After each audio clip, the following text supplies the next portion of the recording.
What if I told you that one of the most socially accepted substances in our culture is quietly changing your brain in ways that would shock you? What if the harmless social drink you've been told is good for your heart is actually hurting your brain every time you drink? For many years, we've been told a certain story. Drinking a little wine is good for your heart. Alcohol helps you relax and socialize. It's fine to enjoy things in moderation. But here's the truth that's hard to accept. The alcohol industry has been misleading us.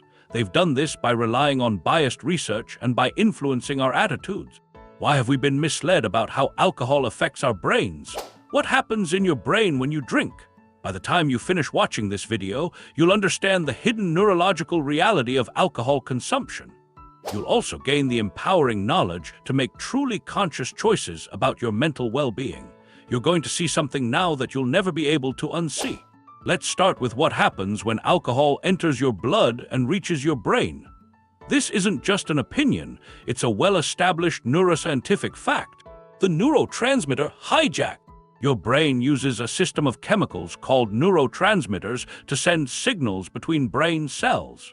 For this discussion, the two most important are GABA and glutamate. Think of them as the accelerator and brake of your brain. GABA is your brain's natural way to relax. It calms neural activity and helps you unwind. Glutamate is the opposite. It excites neurons and helps you stay alert and focused. In a healthy brain, these work perfectly together. But what about alcohol? Alcohol doesn't follow these rules. When you drink alcohol, it makes your brain have a lot of GABA activity, which is a type of chemical that helps your brain relax. At the same time, it also stops a chemical called glutamate from being too active. This is why you feel relaxed and less inhibited after a few drinks. But here's where it gets strange. Your brain, being the organ that adapts to new situations, notices this artificial manipulation and tries to make up for it. Over time, your brain makes less GABA and more glutamate to counteract the effects of alcohol. This means that without alcohol, you now have less natural relaxation ability and more anxiety than before you started drinking. You've literally rewired your brain to need the substance that's hurting it. The memory blackout mystery. Have you ever wondered why people black out when they drink a lot? It's not just memory loss, it's your hippocampus, the brain's memory formation center, being chemically shut down. Dr. Sarah Wakeman's research at Massachusetts General Hospital shows that even moderate drinking can make it harder to form new memories. We're not talking about drinking too much alcohol here. We're talking about the social glass of wine with dinner affecting your brain's ability to remember your evening. The shrinkage no one talks about. Now, here's where it gets really alarming. Large-scale brain imaging studies, including research published in The Lancet involving over 25,000 people, show something that people who like to drink a little alcohol don't want you to know. There is no safe level of alcohol consumption for brain health. Even light to moderate drinking, 1-2 drinks per day, can cause measurable shrinkage in brain tissue. The prefrontal cortex, which controls decision-making, impulse control, and complex reasoning, gets smaller when people regularly drink alcohol. The hippocampus doesn't just become less effective, it physically shrinks. Your brain's white matter, the crucial highways that connect different brain regions, shows reduced integrity even in people who drink moderately. And here's the kicker. This damage starts with the first drink and gets worse over time. There isn't a special amount of alcohol that's safe to drink. It's all alcohol that can harm you. The inflammation factor. Alcohol also causes inflammation in the brain, which can lead to long-term brain damage. This inflammation can disrupt the structure of sleep, impair cognitive function, and speed up brain aging. That nightcap that supposedly helps you sleep, it's actually dividing your sleep cycles, which prevents you from getting the deep, restful sleep your brain needs to repair itself. The research is very clear. Alcohol doesn't just temporarily impair your brain. It changes its structure and function in ways that last long after the effects of the alcohol have worn off. So if the science is this clear, why haven't you heard this before? Why do we still celebrate and make it seem normal to use a substance that clearly damages your liver? The marketing machine. The answer is in understanding one of the most successful marketing campaigns in human history. The alcohol industry didn't just sell a product, they sold a lifestyle and a social necessity. Think about it. When was the last time you saw alcohol portrayed negatively in the media, other than in cases of extreme addiction? Alcohol is the sophisticated choice, the relaxing reward after a hard day, and the social lubricant that makes connections possible. Every commercial shows beautiful people laughing over cocktails, successful business people closing deals with whiskey, and romantic couples sharing wine at sunset. Beer ads promise friendship and belonging. Wine marketing sells sophistication and self-care. Spirits advertising makes their products seem like a sign of luxury, success, and sexual appeal. This isn't an accident. The alcohol industry has spent billions of dollars creating these associations, paying for studies that support moderate drinking and making alcohol a part of our culture in a way that makes it hard to question. The French paradox and cherry-picked science. Remember the French paradox, the idea that red wine protects against heart disease. This became the basis for what moderate drinking advocates say. But here's what they didn't tell you. The heart health benefits, even if real, are greatly outweighed by the neurological and cancer risks. Also, many of the studies that showed benefits were paid for by groups in the alcohol industry. These studies had problems with their methods, or they did not consider important factors. Other studies show a very different picture. Cognitive dissonance. Why we resist the truth. There's a psychological phenomenon called cognitive dissonance that explains why people resist information that contradicts their existing beliefs and behaviors.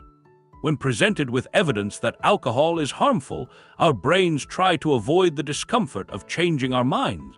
But my grandfather drank every day and lived to 95. European cultures drink more and seem healthier. I only drink good quality alcohol. This is an example of cognitive dissonance, where our minds protect us from information that would require us to make uncomfortable changes. The social pressure, prison. Perhaps most insidiously, alcohol has become so much a part of social interaction that people often have to explain themselves when they don't drink. Think about that for a moment. We live in a society where we have to justify not consuming a substance that can damage the brain. People make business deals over drinks. We celebrate relationships with champagne. People manage stress with wine. We've created a culture where a substance that makes judgment difficult is seen as essential for proper social functioning. This creates a prison of social pressure, where people continue consuming alcohol not because they enjoy it, but because they're afraid of being rejected or judged if they stop. The philosophy of conscious choice. But here's the empowering truth.